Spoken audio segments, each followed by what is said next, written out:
Lost Private. We're in Normandy.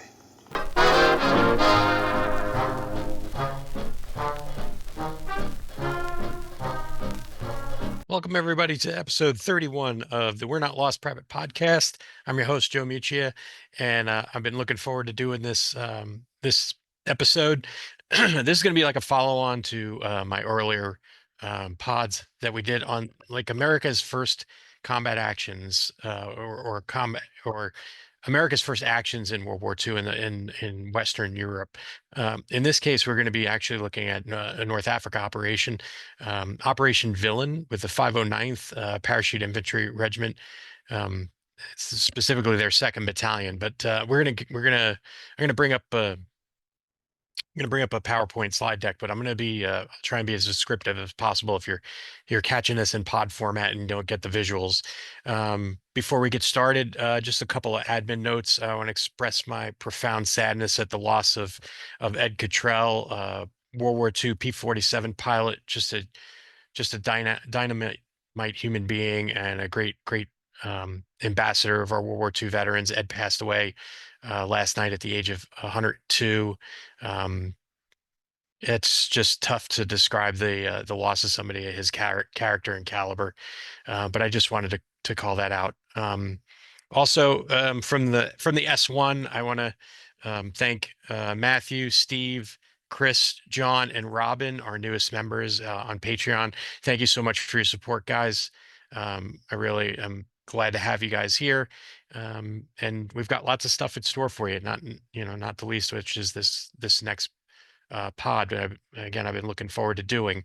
A lot of folks who have followed We're Not Lost Private podcast have done so because we have kind of a paratroop bent to our or theme to a lot of our pods, but we're trying to branch out and do other things. But in this case, it's the first combat parachute jump in U.S. Army history, and because of the nature of the chaos, it's just absolute chaos.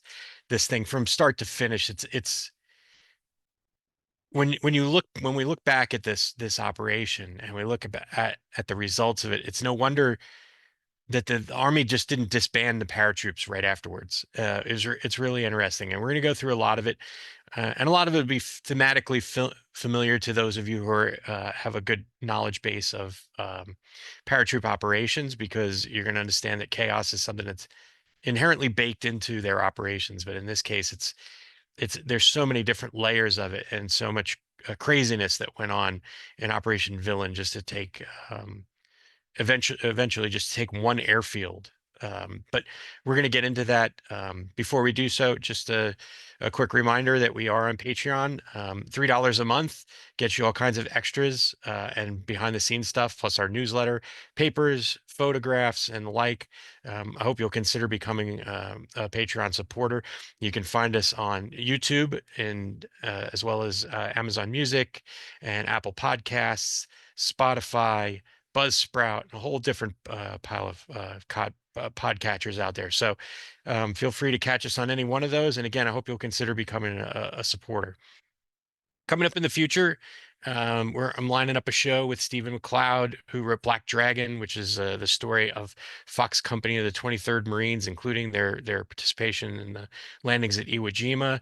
I'm also lining up with We're Not Private podcast co-creator Leighton to hopefully come back on and help me co-host. We're going to bring Henry Sledge on at some point to talk about his upcoming book release, where he re-examines his father's work and with the old breed, and basically picks up a lot of stuff that ended up on the cutting room floor or just got edited out that he thought was very interesting. And I'm really looking forward to talking to Henry about that. And then we've got another pod coming up at some point about the 1st Armored Division and they're fighting at Sidi Bouzid. Again, they're one of their first combat actions in which John Waters, Patton's son-in-law, ends up being captured. And I've also got a couple of 101st Airborne D-Day or Normandy fights that I'll be looking at in the future. So a whole lot of great material coming up. But with that said, I want to kick this off and start talking about Operation Villain. And I'm going to bring it up here and I'm going to share it with everybody.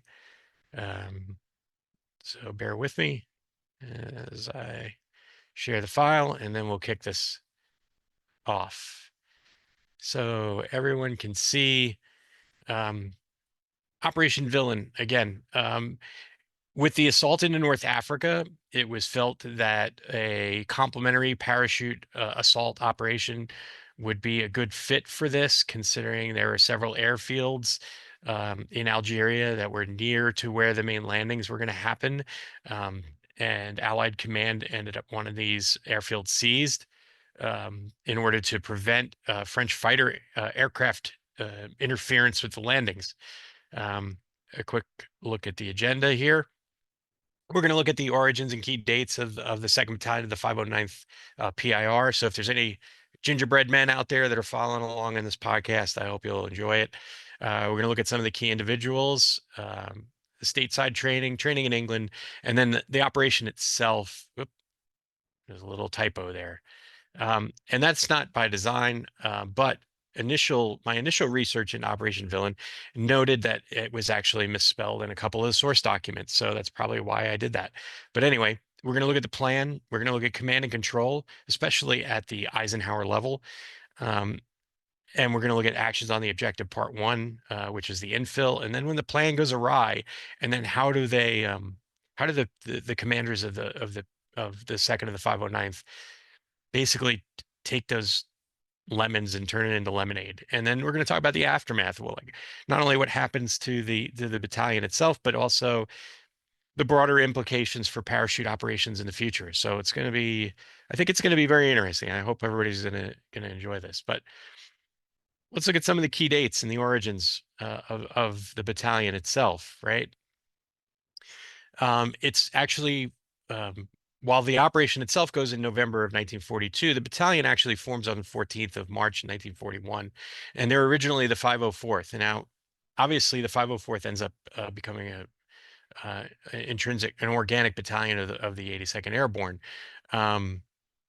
So they're originally stood up at that point, but they're not activated as a formal battalion until the October of that same year. And then by late February of the 42, they're redesignated the 2nd Battalion of the 503rd Parachute Infantry Regiment. And they'll eventually deploy into Scotland on the 10th of June. And then they'll conduct a low-level parachute jump training in England at 143 feet, which is mind-boggling when you think about it. You barely got enough time for your canopy to deploy before you're on the ground in that regard. I mean, there were lots of jump injuries on that one. And then later on, right as they're leaving for Operation Villain, they're redesignated the 2nd Battalion of the 509th. And then they conduct their parachute assault in Algeria, in North Africa on the 8th of November.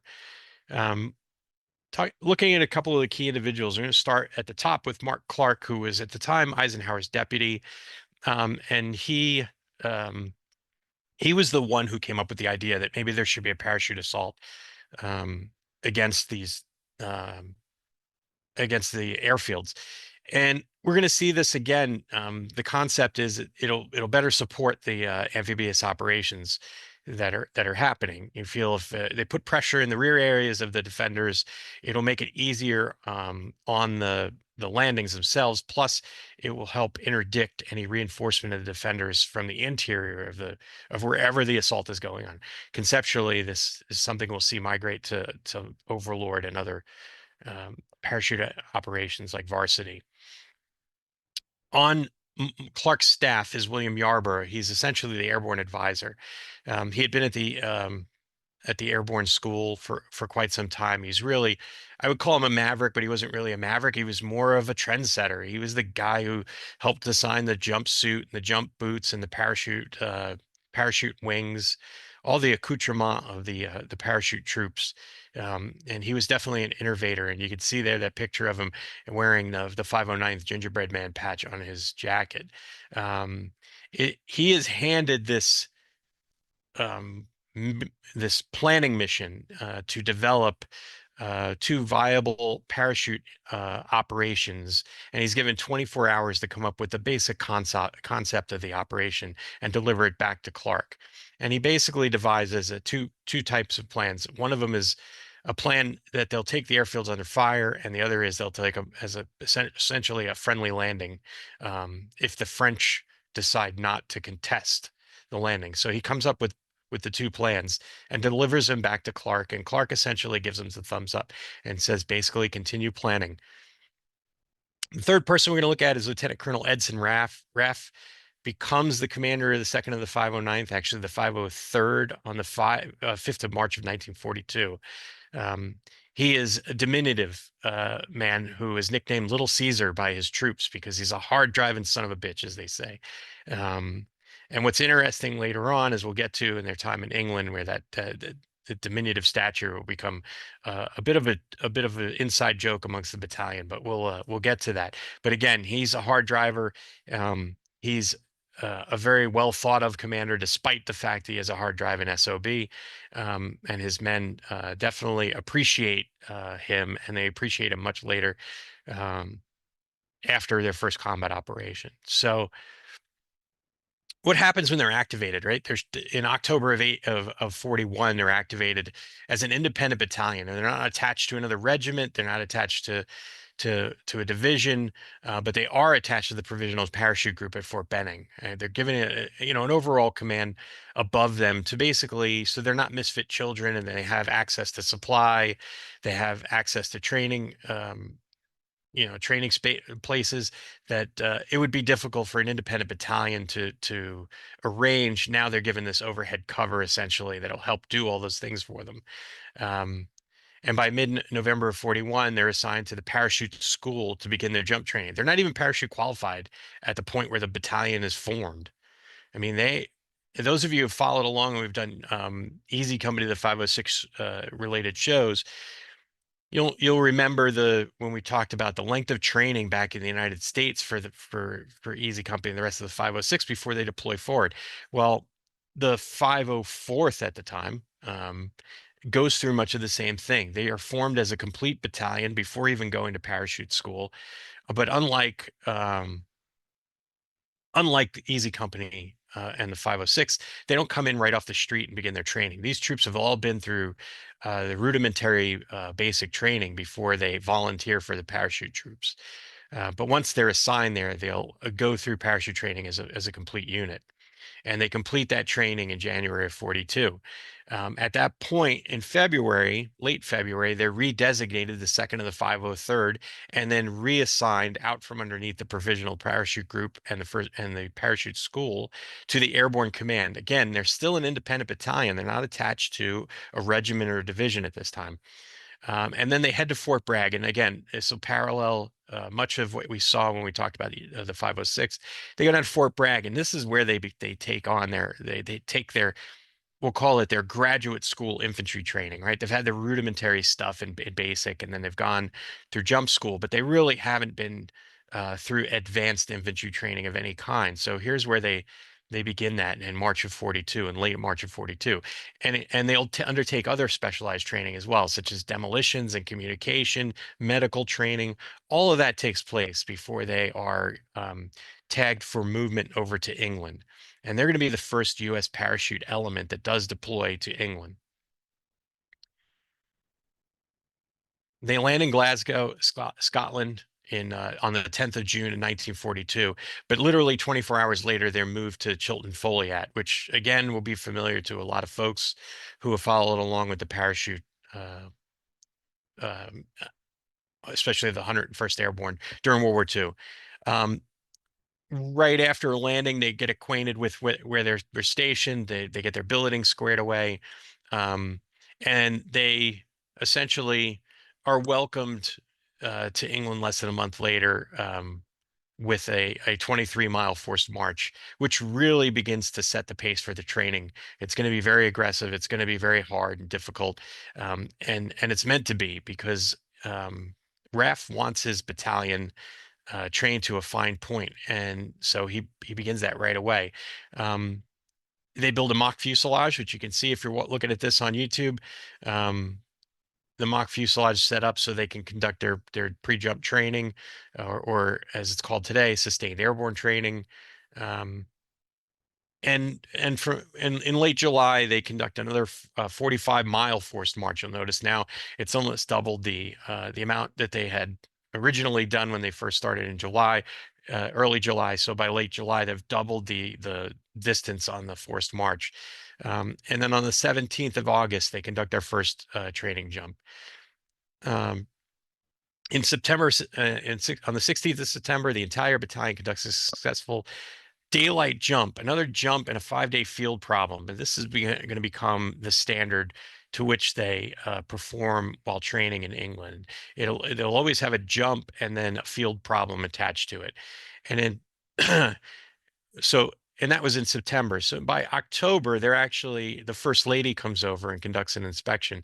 And those of you again that are looking at this, you can see the First Lady there dressed in black, watching the troops come out of the mock fuselage. And my comments about how Raff looked, he's diminutive. It's brought out, and there's a series of photographs, and I'll hang a bunch of them on our Patreon page of the First Lady inspecting the battalion, and she towers over Raff. But one of the things we see happening while they're in England is the troopers begin to adapt their gear. They make on their own pouches to carry rifle grenades. They start adapting their equipment and how they're carrying it. We'll see a lot of this, a lot of similarities in this thought process emerge prior to D-Day, when we see the 82nd and the 101st.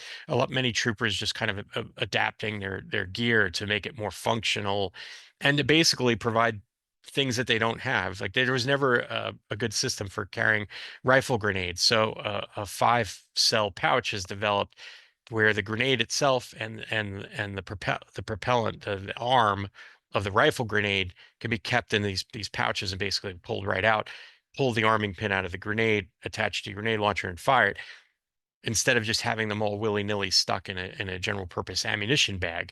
But you'll see lots of other adaptions of equipment in the way it's carried, and then a lot of that occurs. And then again, we'll see it again as we get towards Overlord. You know, as we move forward, we start to talk. I talked briefly about Clark and the plan, and having Yarborough developed a plan for it. So the plan becomes, it's part of obviously the Operation Torch plan. It's approved conceptually, approved by the command in early September, and there is a paratroop task force that is built around the battalion, but it also includes the troop carrier elements. They're brought into the planning as well.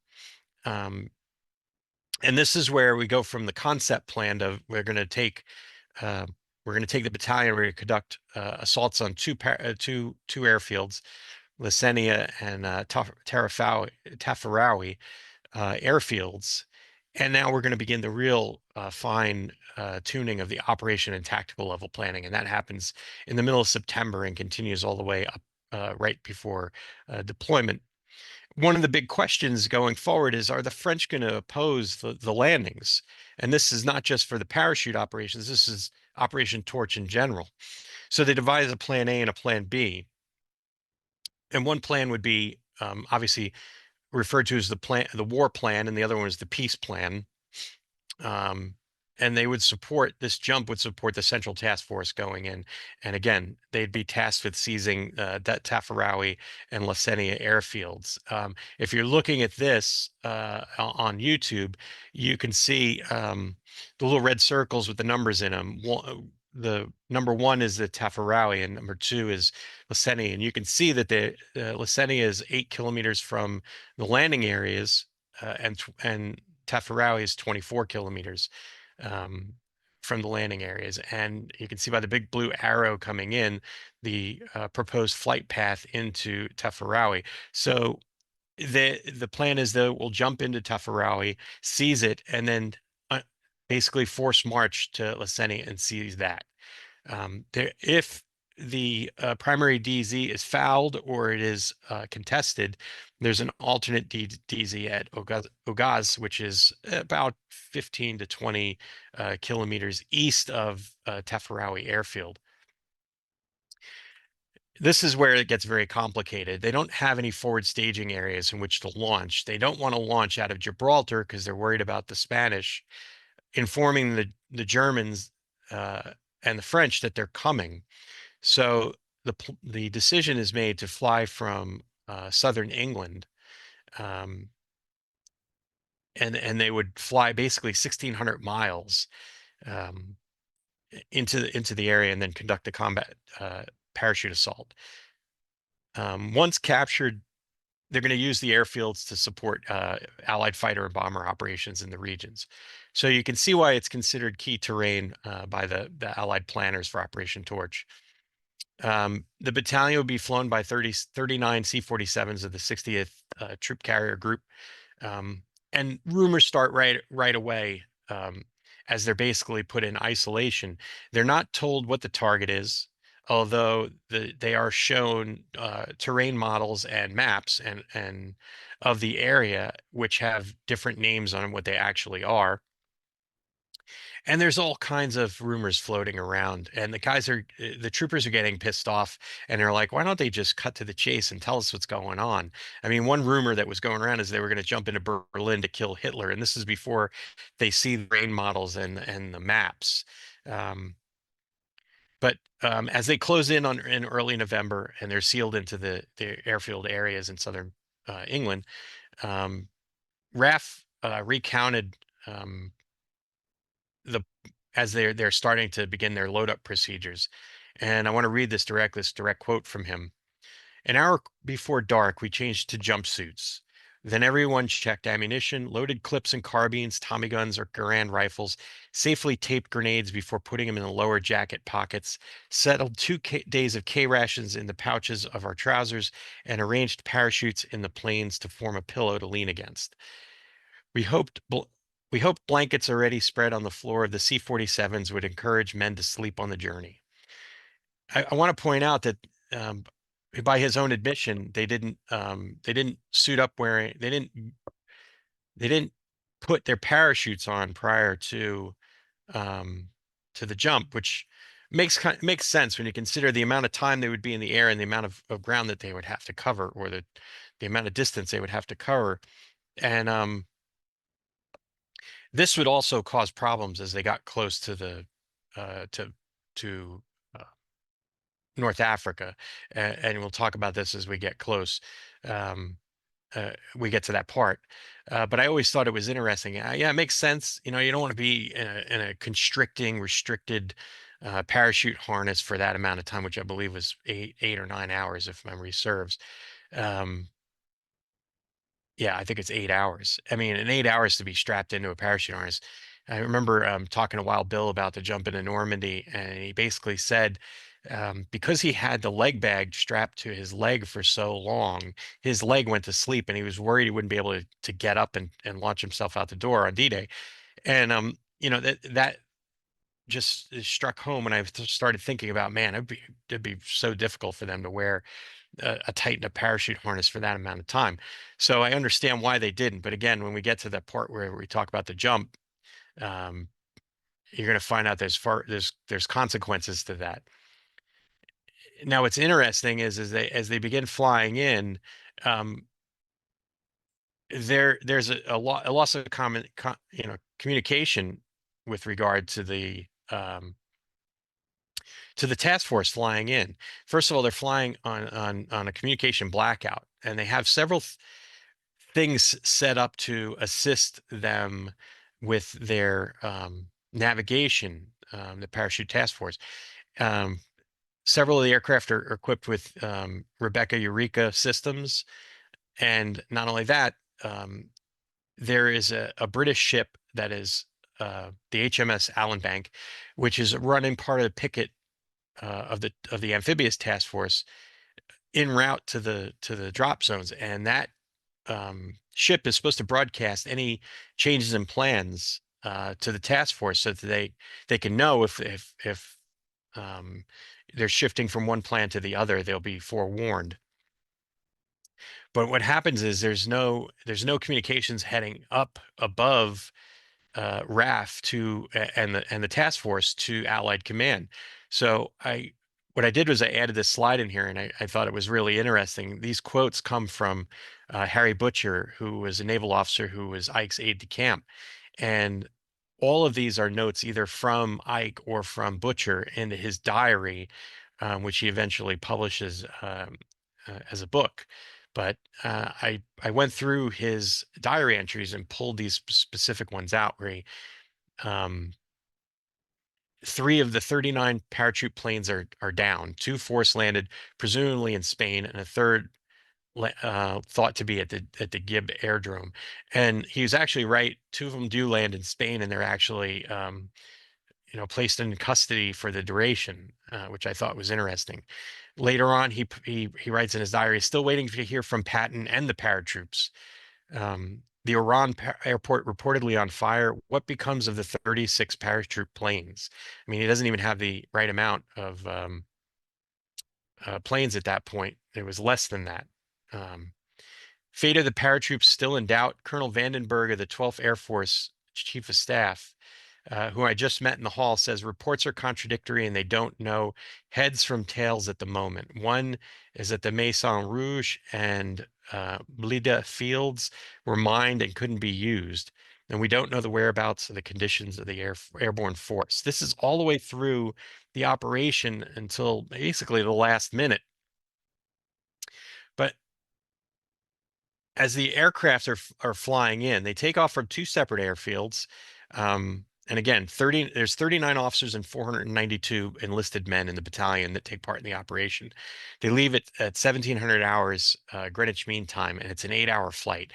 They're supposed to be over the target area at 0100 hours at Greenwich Mean Time. There'd be no fighter escort until they reach North Africa. Obviously, at that point, there were no fighter aircraft that could fly that complete route. They would have to link up with fighter aircraft that would launch from Gibraltar and from some of the escort carriers to escort them in. Initially, they're told it's going to be Plan B, which is the peaceful option. And they never receive word of the change to Plan A. Again, they overfly, or at least they're in the area.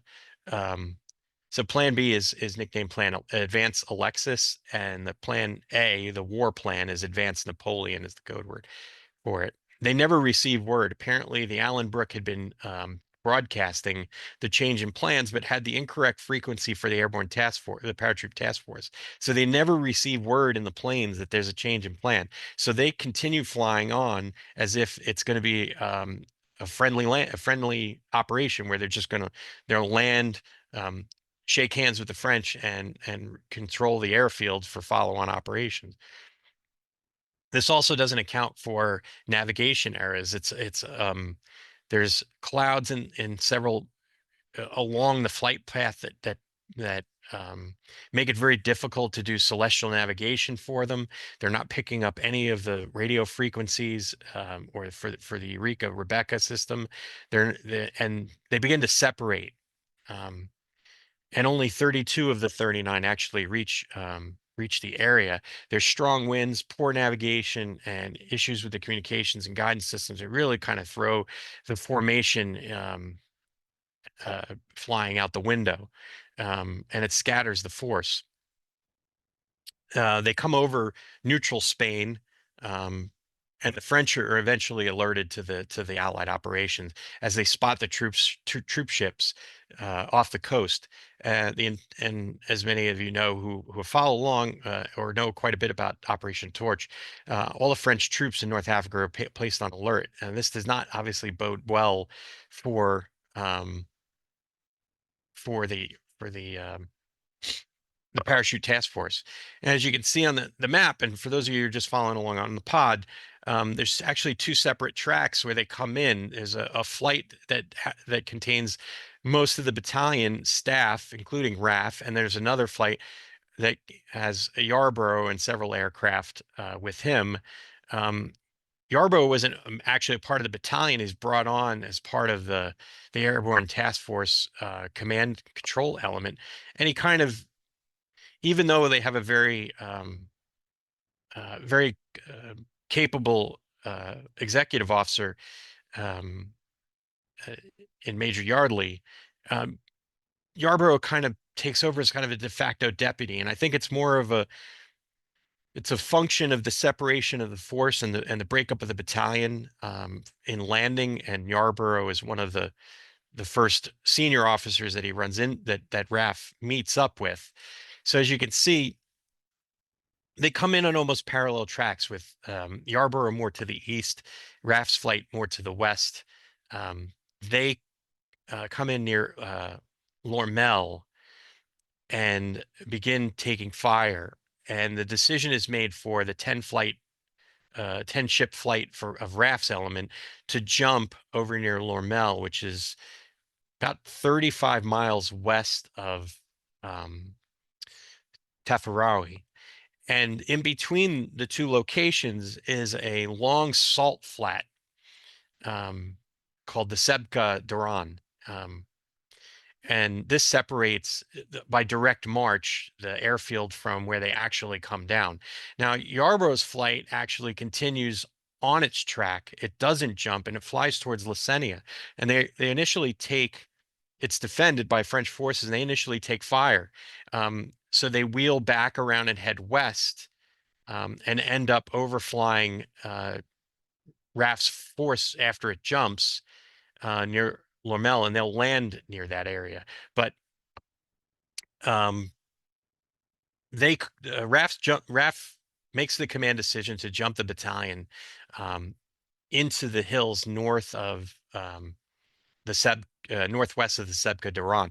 Now, if you're looking at this on YouTube and you can see the map down by the bottom of it, actually has where it says where they landed, but based on what the after action and the after action report and what the troopers who took part in that jump stated, that's not where they actually landed. They end up on the northwestern side of the Sebka. So they come down, and what's interesting is prior to leaving England, the U.S. forces deploy an U.S. Army signal officer by the name of Norman Hapgood. He is sent wearing civilian clothes and diplomatic credentials. He's flown, which were supplied by Vichy France. He flies in to the area, and then is supposed to and is scheduled to hand over the Eureka device to an OSS agent by the name of Gordon Brown. And what's really interesting is Brown receives the Eureka and his assignment, and he goes out to Tafaraoui to deploy their Eureka. And I'm going to read again. I hate reading, but reading from people's accounts, but this one is so interesting and so amusing by some of the things that he talks about. But anyway, here's what Gordon Brown had to say about the deployment of the Eureka device. With the Eureka balanced on my knee and my Sten gun in my hands, we bounced over bumpy roads to the appointed place, and I was relieved to find that the good-looking French girl driving the ambulance I was in had a map with the same place indicated as mine. We were stopped a couple of times by French patrols, but passed safely. The second time, after some argument with a French sergeant, which was handled by our girl driver. At these stops and when passing lights, we all crowded down on the floor, ready to shoot it out if necessary. After what seemed like a long, long time, we stopped, got out, found our direction by compass, and were left in the inky black night as the ambulance drove off. We walked our 1,000 paces, then our 1,500 paces, and there we were at the location. I had been told by Radio Tangier to start Eureka going at 23:30 hours, and that the planes were due over at 0100 Greenwich Mean Time. Eureka was all set up, connections checked 5 times, hookup checked up, and we waited for 2330. Sorry.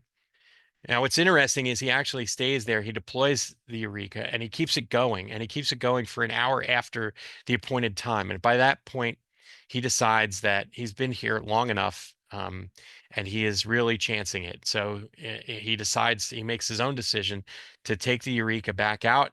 He destroys it, and then he heads back to his flat. never having made contact with the force flying in. Now, for RAF's element, they jump, and this is not even ground. This is not when people think of when we think of, say, the Operation Market Garden for the forces that jump into there, it's mostly flat ground. This isn't flat ground. This is hilly, broken ground that they jump into, and rafts. He catches a crosswind as he's coming in, and it basically oscillates him, and he comes in on his side, and he smashes into some rocks, breaking several ribs to the point where has a punctured lung, and he's spitting up blood. And he clearly cannot function as its commander.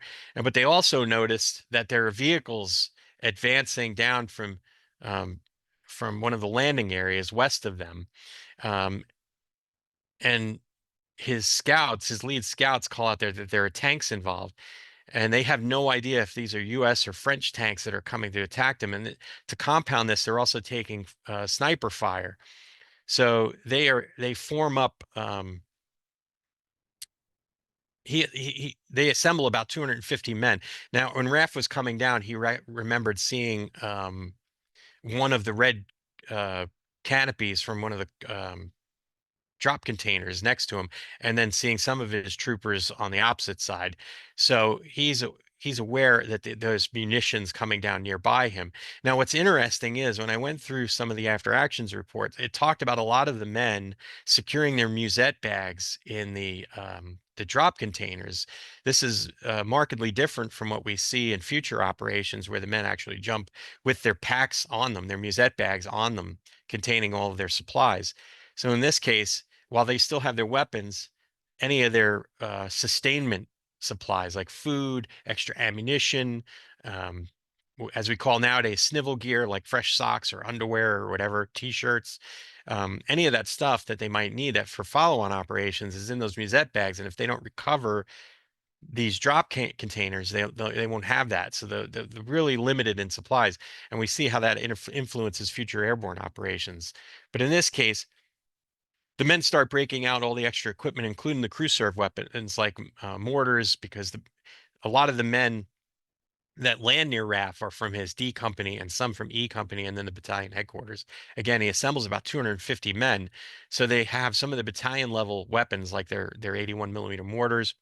They have 60 mortars. They have some 30 caliber machine guns. The bazookas haven't been deployed at this point, so they're restricted in their anti-tank capability by using anti-tank rifle grenades. And this becomes acute right away when they see these tanks advancing.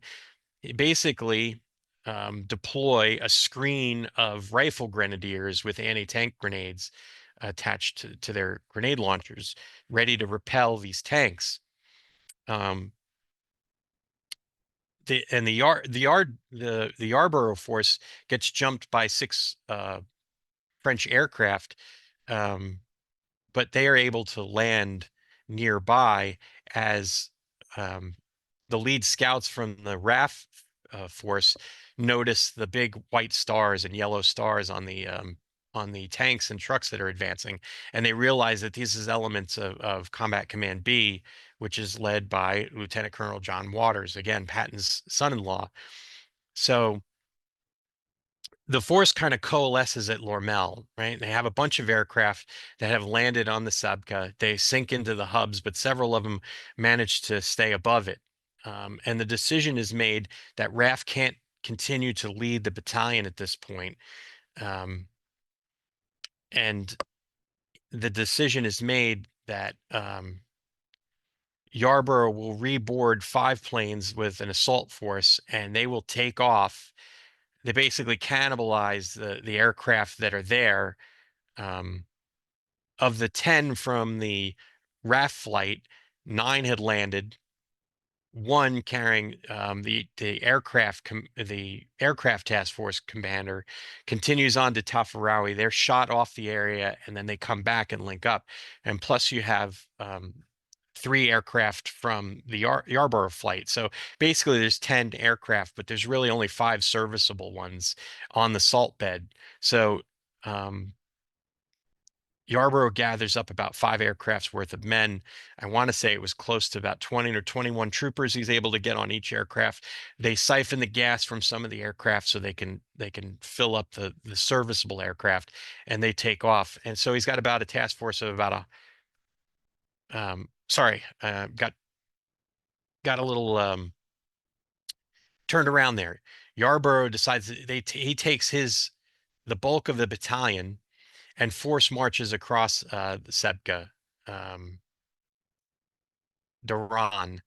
It's about 8 miles when the decision is made to bring the aircraft forward, and you have RAF in a small Jeep and truck force that they borrow from CCB, carrying the rest of the battalion. Well, the decision is made that they're going to board the Yarborough force onto these 5 aircraft after they've reached the south side of the Sebga.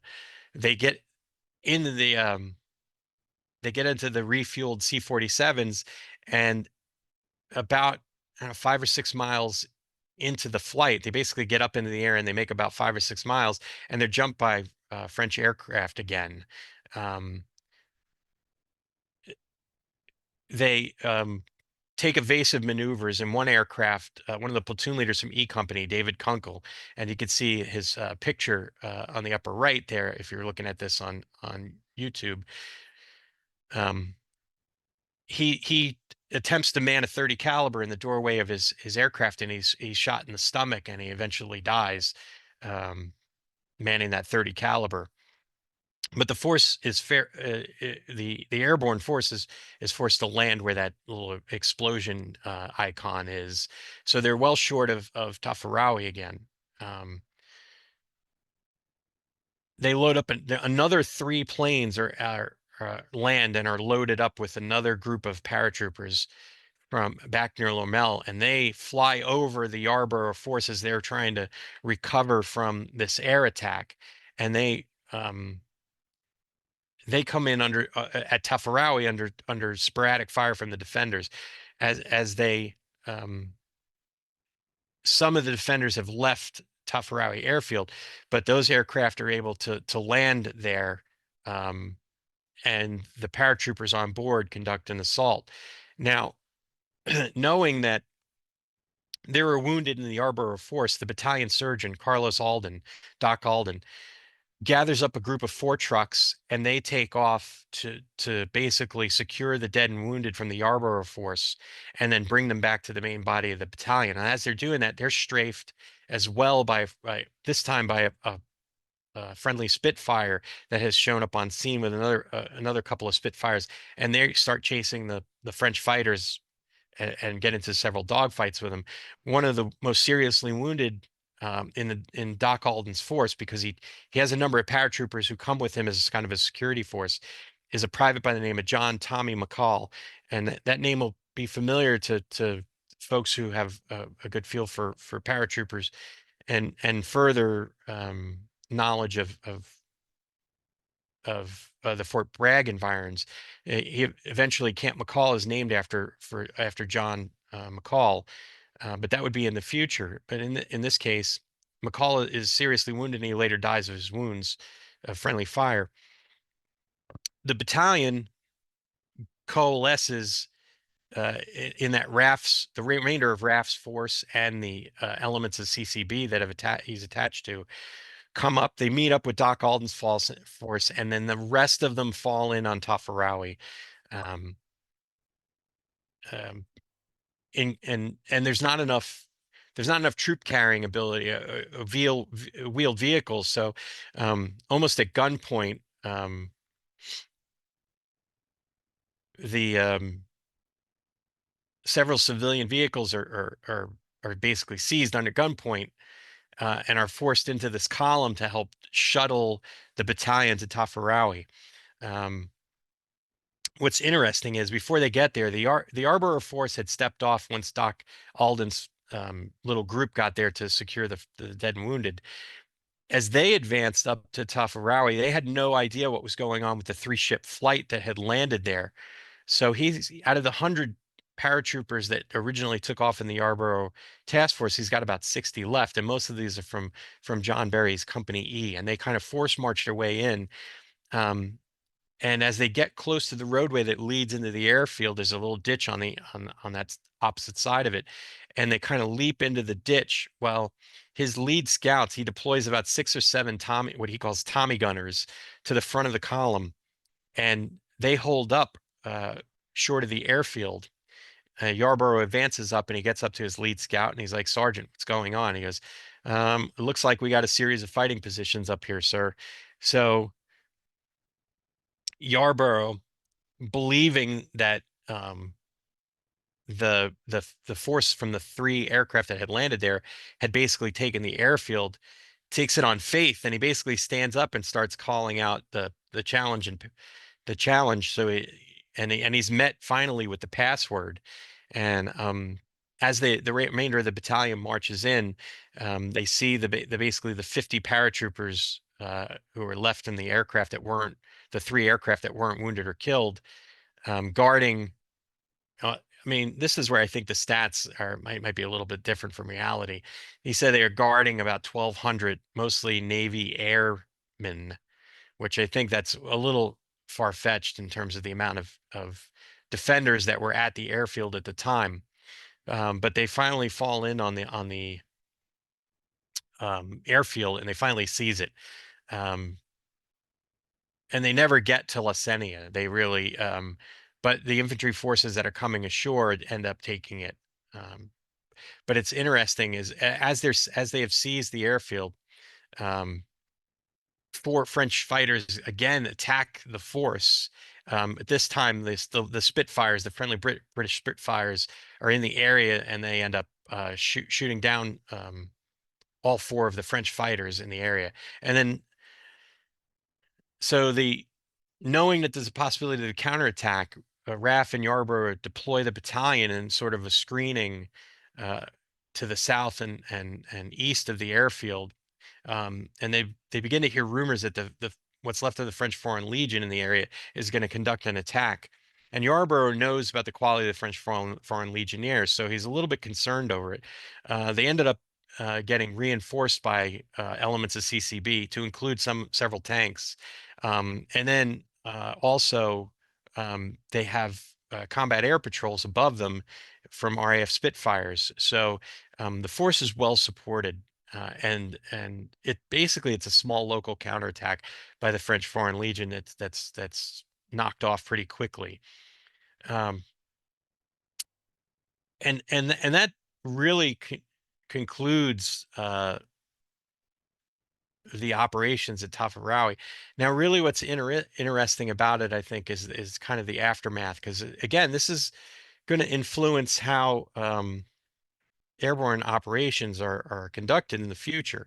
And so we really need to talk about, what happened again in the aftermath of the and there's some stats up there on the screen for those of you that are watching. For those of you who are listening, I'll go over a few of them. So of the 39 C-47s, only 25 of them eventually make it to Tafaraoui. There were 11 that were um, of the 14 that don't make it to Tafaraoui. 11 of them were judged to be operationally fit after being recovered.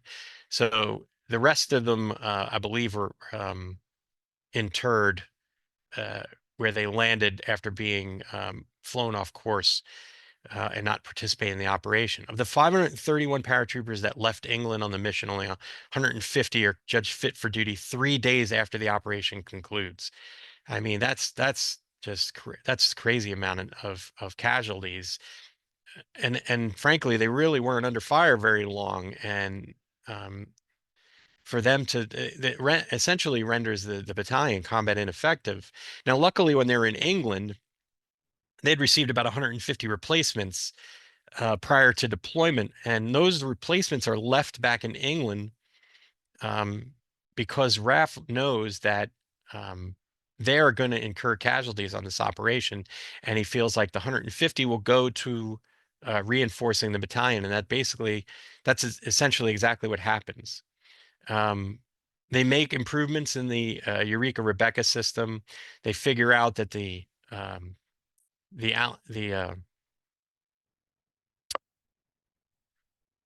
sorry, the Allen Bank was transmitting on the wrong signal, and that the Eureka Rebecca system wasn't working properly. They also, take a good look at how the OSS agent Brown deployed the unit and whether or not he was operating it correctly.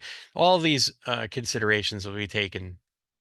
All these issues will be taken into consideration for future operations, and we'll see improvements in the usage of the Eureka Rebecca system on future airborne operations. The paratroopers also noticed that there are issues with the M41 and M42 jumpsuits that were worn. They're very thin. They're basically like, if those of you never handled or seen them up close, it's essentially denim. It's roughly the equivalent of the thickness of denim, only not as durable. And the jumpsuits were easily ripped. When crawling over rocks and such. And so reinforcements, obviously, they need to be reinforced. Again, I mentioned the fact that they didn't jump with their musette bags. This is taken into consideration on future operations. I mean, these are all, lessons learned that'll be carried forward. And then obviously the need for bazookas, which are just being deployed into the main landing force, the amphibious landing force. But the funny thing is, most of them are held back with Patton in Morocco, where he tests them. So there's a severe gap in the anti-tank capability of Allied forces during Torch, including the 509th. Huge discussions back and forth between not only the airborne community, but the Allied command itself about essentially the destruction of what was considered an elite battalion. There's a lot of criticisms to this. Is really finely tuned, finely trained unit, and they're essentially thrown away on what's considered a piss poor mission. So there's lots of discussions about how they're deployed, and eventually what will happen to them. They'll make another jump at Euclid's Bain. 350 men of the reconstituted battalion will jump again in November, in mid-November, to secure another airfield. And eventually, this inability for senior Allied commanders to understand how to deploy the units will lead to a debacle at Avellino when they jump in Italy. They jump right onto a drop zone held by the 6th Panzer Division, 640 troops, only about 500 or so. They spend about 3 weeks behind the lines. Eventually, after all is said and done, about 500, less than 500 are recovered. Almost the remainder are either killed or captured. Very few wounded are recovered. In fact, one of the platoon leaders that, when they first landed outside Lommel, when Bill Morrow deploys elements of his D Company, it's actually Archie Berkner, who is a platoon leader in E Company. E Company gets really hit hard during Operation Villain. Archie's eventually captured at Avellino and spends the duration of the war in a POW camp. I highly recommend going, if you get a chance, to hop over to the 509th. They have an excellent website. I'll put the links in with the pod to take a look at his after action from Avellino, and he talks about being a POW. There's some great stuff there, and he stayed active in the 509th Association up until his death. There's some great stuff out there from him talking about Operation Villain and several of the other operations that he was involved in. You can see on the picture on the right there, Doyle Yardley. He was the XO for 2nd Battalion of the 509th. During this period, he RAF eventually is reassigned to the 82nd Airborne, and he goes on to great acclaim during Operation Overlord. And I'm sure many of you know about that. Maybe there'll be a future, maybe a future pod on the RAF task force during Overlord. But Yardley's eventually captured. The 2nd Battalion of the 509th eventually morphs into the 509th Parachute Infantry Battalion. It becomes an independent battalion. Yardley is the commander, and he's captured at Avellino as well. So I would call it a kind of a hard luck outfit, but it's not really a hard luck outfit. It's just really improperly deployed. I think there was so much so much desire to get the Americans into the game, especially the paratroops into the game, that it really, I mean, the mission made sense, but the paratroop task force in itself was in such a nascent form that they hadn't mastered all of the tenets of airborne warfare that they needed to in order to perform properly. I forgot to note that when they were in England, they actually the battalion is actually awarded Red Berets by Boy Browning. He comes to watch them train, and he's so impressed with their esprit de corps and their hardcore nature, their um, adept use of tactics that he awards them um, in a fit of fraternal exuberance, I'll say, awards them Red Berets. So that original battalion is, except for the few members of Easy Company that I know of that were given Red Berets by men that they rescued from Operation Pegasus. This is the only battalion-wide or bigger unit to be awarded the British Red Beret. But again, they're kind of used poorly, and it's almost like they didn't realize how poorly they were used during Operation Villain, and then they go deploy them again on the 15th of November, and just as poorly. And then it happens again. There's terrible reconnaissance done to their drop zone.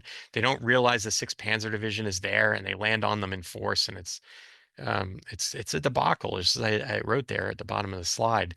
But I just think it's really interesting to look at Operation Villain and the deployment of this battalion, because we end up seeing the improvements as the U.S. undertakes operations, paratroop operations in Sicily and Italy, and then eventually in Normandy, and then Holland, and finally in Operation Varsity. You understand the learning curve, and how it works, and how much things are improved by, say, Overlord when you look at that. I mean, obviously, the Sicily and Italy jumps, and especially that big debacle with the shooting down of the troop carriers and the glider element and the glider echelons by the Allied force. And by the way, if you do read the after actions from Villain, they the C-47s that come in are actually taken under fire by the Allied fleet. It's like this identification friend of foe mystery doesn't get solved for quite some time, basically until you get to Overlord. Um, and it's interesting to see that it continues. We continue to lose men because of jumpy trigger fingers. Again, this obviously early in the U.S. participation in World War II. We don't have very many combat veterans sprinkled throughout the force. But it's interesting how to see that the same mistakes crop up over and over again until a certain point where they are overcome by either technology or tactics.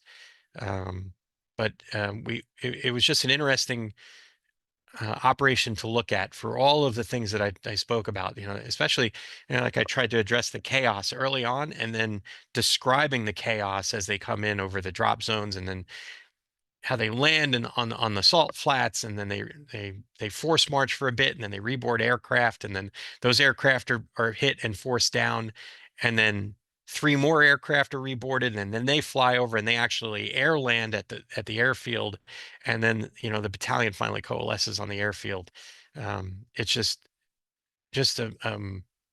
I could only imagine being in the mindset of these men as they're just like constantly being you know, punched in the face, so to speak, and they have to keep continuing on and on and on. I guess that's part of the fighting spirit, the esprit de corps, and the discipline of the unit that keeps them going. And having served in several units, and many of them were very disciplined and very good at what we did, I can understand how that esprit de corps helps to drive them. But I mean, it really, when I say they seem like they're a hard luck unit. Um, quite a bit of that is verified, and but by everything that they have to put up with throughout their life cycle. But again, I will add the website, the 509th website. It's an excellent read if you want to get out there and do some reading on your own. I'll have some link to some of my source material as well, some books and some of the after actions that I read, for any of you that are interested in taking a look at that stuff. And again, we'll have some for upcoming episodes. I'm looking to get Steve McLeod on here to talk about Black Dragon and those other and the episode with Henry Sledge and hopefully Leighton, and then some 101st related ones, and then a First Armored Division one.